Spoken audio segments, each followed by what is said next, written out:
வணக்கம் நண்பர்களே. தமிழகத்துல வரக்கூடிய ஏப்ரல் மாசம் 19ஆம் தேதி நடைபெற இருக்க மக்களவைத் தேர்தலை முன்னிட்டு பிரச்சாரம் சூடு பிடிச்சிட்டு வருது.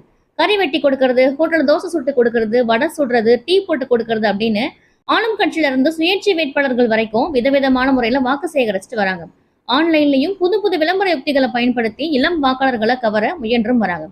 இப்படி வேட்பாளர்கள் தினசா வாக்கு வேட்டை நடத்திட்டு வராங்க. இந்த நிலையில தன் ஊர் மக்கள் திடீர்னு உடல்நலக் குறைவால பாதிக்கப்பட்டதை கேள்விப்பட்டு வாக்கு சேகரிப்பை பாதியில் நிறுத்திட்டு மருத்துவமனைக்கு விரைந்த பாமக வேட்பாளர் கவனம் ஈர்த்திருக்காங்க.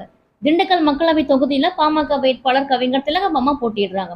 கடந்த வாரம்ல இருந்தே திண்டுக்கல் மக்களவை தொகுதிக்கு உட்பட்ட பட்டித்தோட்டி முதற்கொண்டு தீவிர பம்பரமா சுழன்று பிரச்சாரம் மேற்கொண்டு வராங்க. திண்டுக்கல் தொகுதி மக்களுக்கு ஏற்கனவே பரிச்சயமானவங்க அப்படிங்கறதால அவங்களுக்கு பெண் வாக்காளர்களுடைய ஆதரவு அதிகமாவே இருந்துட்டு வருது.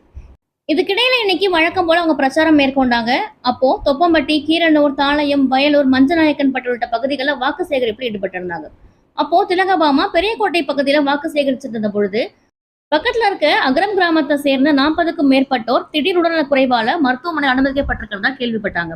உடனடியா பிரச்சாரத்தை பாதியில கைவிட்ட அவங்க உடனடியா மருத்துவமனைக்கு விரைந்தாங்க. அங்கு திடீர் வாந்தி மயக்கம் காரணமா அனுமதிக்கப்பட்டிருந்த ஊர் மக்களை நேர்ல பார்த்து நலம் விசாரிச்சாங்க.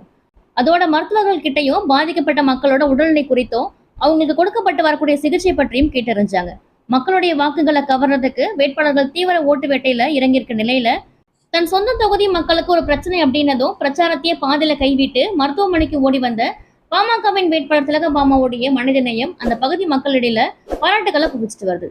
அகரம் கிராமத்தில் நடந்த திருவிழாவில் வழங்கப்பட்ட நீர்மோர் மற்றும் தின்பண்டங்களை உட்கொண்டவங்களுக்கு வாந்தி மயக்கம் ஏற்பட்டதும் உடல்நல குறைவால அனுமதிக்கப்பட்ட 40க்கும் மேற்பட்டோர்ல தற்பொழுது 28 பேர் தொடர்ந்து சிகிச்சை பெற்று வருவதும் குறிப்பிடத்தக்கது.